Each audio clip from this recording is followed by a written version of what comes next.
All right, so I don't think it wants to load our swimming dog, which is one of my favorite images. So let's see if we, here we go. Winning Millennials, how next-gen payments collide with the next generation of shoppers.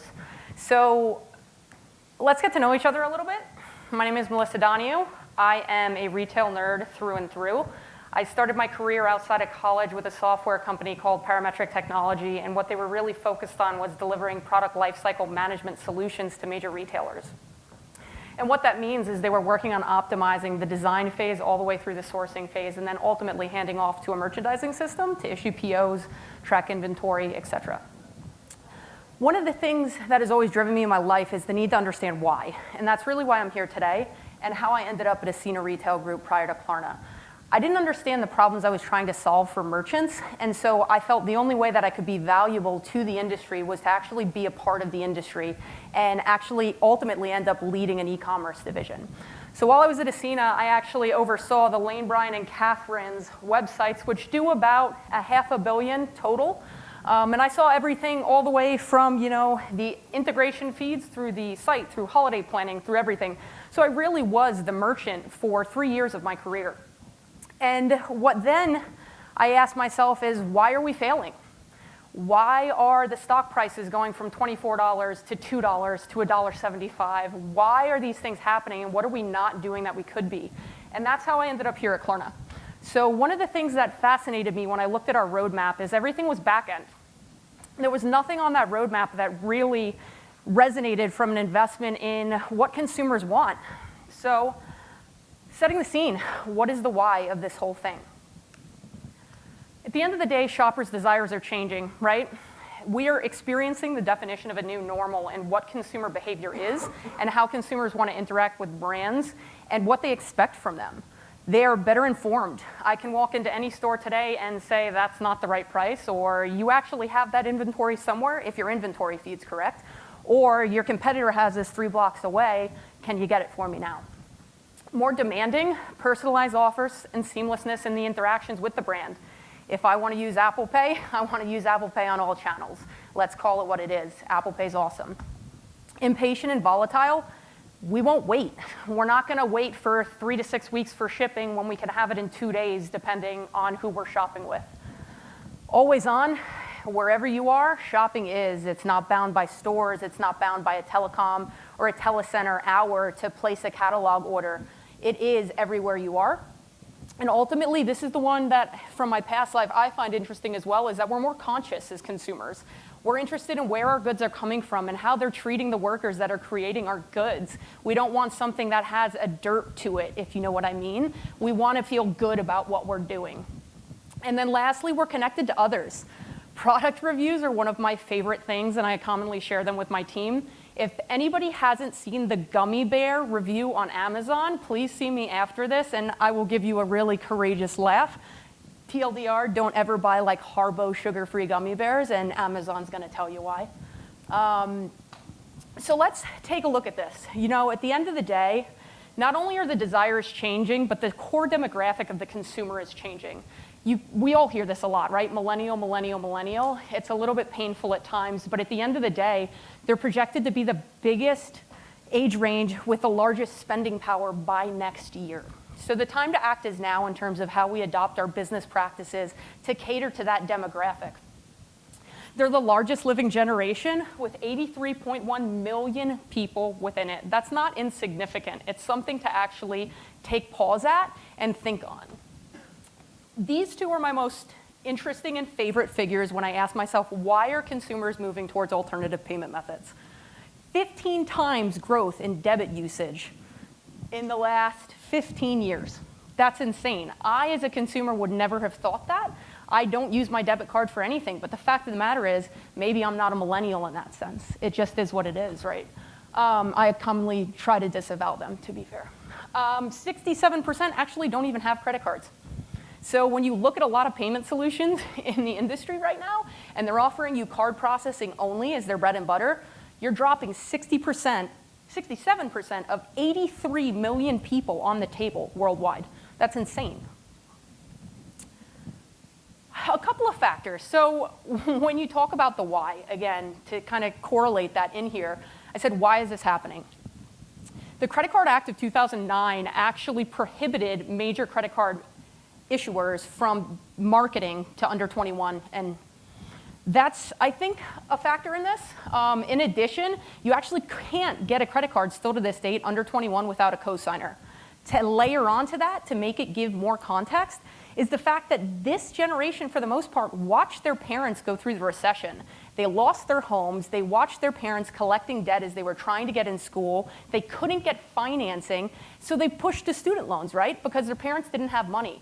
The last fact, student loan debt is real at $1.5 trillion. They don't want anything to do with credit in the way that we think about it traditionally. So what does it all mean and why is it relevant? We need to think about payments that support the change in the demographic and the change in the consumers that we're trying to acquire as this all happens. Most retailers haven't done it. When we talk about what they have not done, checkouts are overly complex. You hear it all the time. This is the third track. You've probably heard this. Too many form fields in checkouts. Same thing. Baymar Checkout Benchmark revealed that the average US checkout flow actually has over 23 form fields. Not all of them are interacted with, but 23 is a lot to scroll on a mobile device, right? PayPal talked about mobile optimization. It's a real thing. It's a real need. Online hasn't solved, and this is a big play for Klarna, the see, feel, touch experience of in-store. In-store is not insignificant. In-store is not going away. Everyone's still opening stores, but we're thinking about how we open stores differently.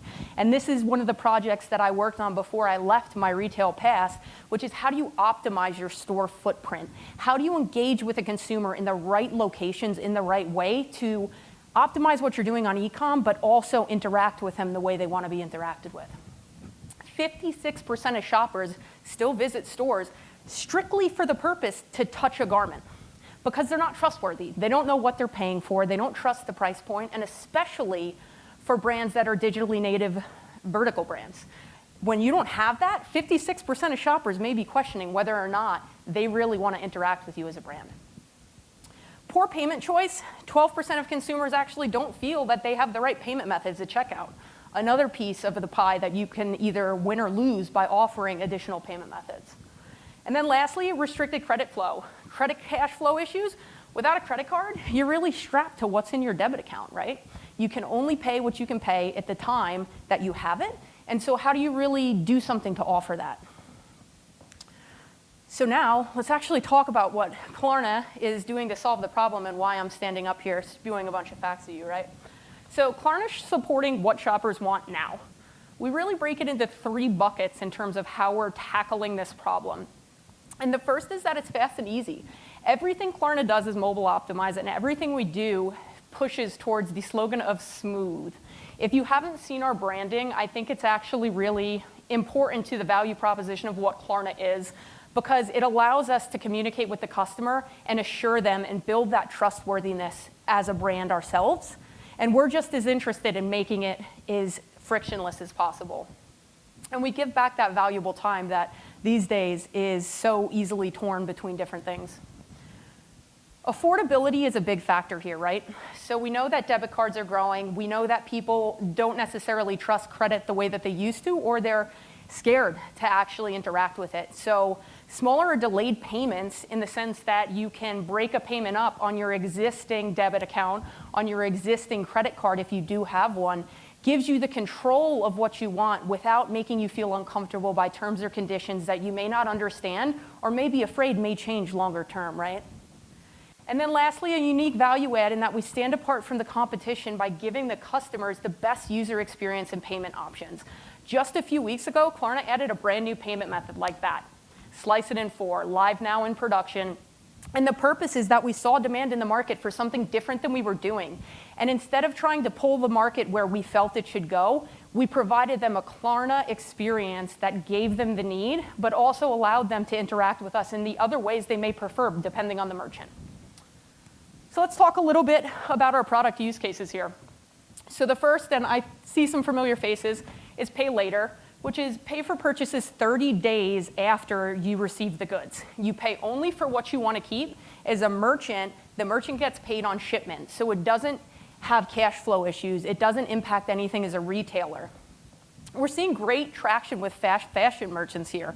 And the reason is because it's a lower AOV, it's somewhat size sensitive. You may only be able to get that item like this because of the inventory cycles on these merchants, and therefore it's interesting in that kind of, I would say, area. And it's best targeted at the $500 to $500 AOV range. Slice It in 4, which is a product that I'm really passionate about and have been very involved in both developing and selling, let shoppers spread the cost of their purchase over 4 equal slices, we say. And the reason why I love this product is because I may not want to enter into a long-term agreement with you if I've never worked with you before, right? You want to kind of test it out, kick the tires a little bit. And what Slice It in 4 allows you to do is on that existing credit or debit account, use that as what you're paying Klarna with. You enter your information, and then Klarna does the rest. There's no complex terms. There's no fees. You just do that, and then you know you're going to get billed $20 every 2 weeks, right? So it's really nice. We target right now in the $35 to $1,000 range with that, and we're seeing some pretty interesting bites from a merchant perspective. And now Slice It, which is our last product here, is our financing solution. And what that actually is an open line of credit that once you enter into agreement with Klarna, you can actually make installment loans against that product. Promotional financing, it's live on Ticketmaster right now as well as other merchants. We're live with Rancourt Shoes on the entire product portfolio, who is a Magento merchant and a longtime merchant of Klarna. So let's talk a little bit about Klarna and Magento specifically.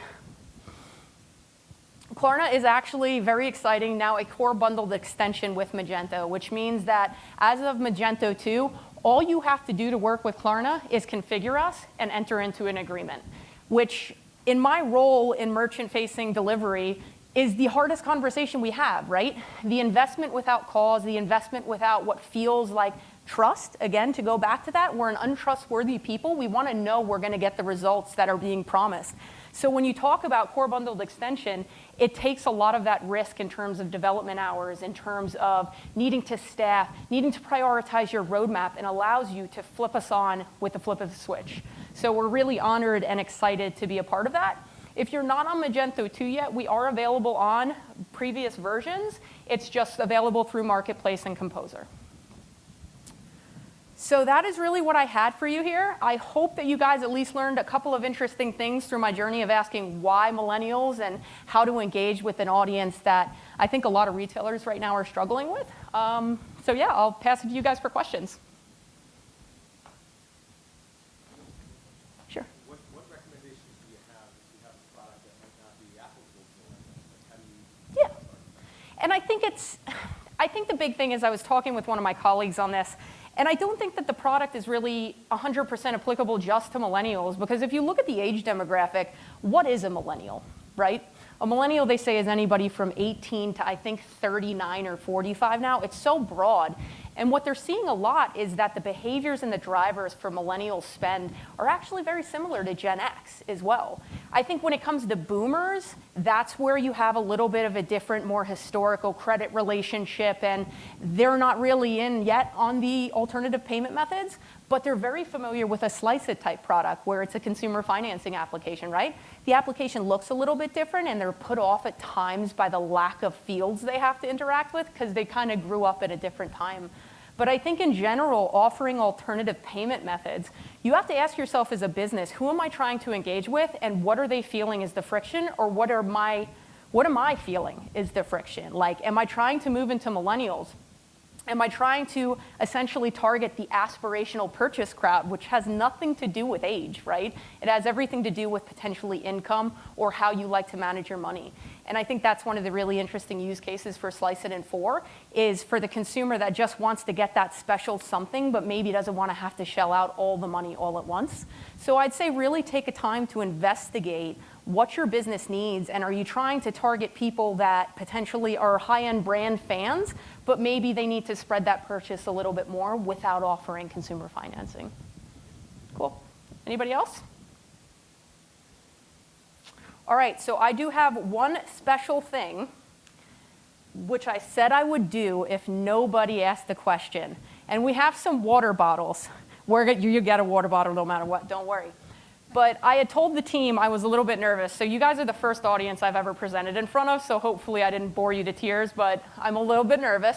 So I said the only way I would do it is if I could have an Oprah moment. And they had to give me something to essentially have my Oprah moment. So I spent all week searching for my question, going, okay, what am I going to ask? This is a big moment for me as a person. And I came to this.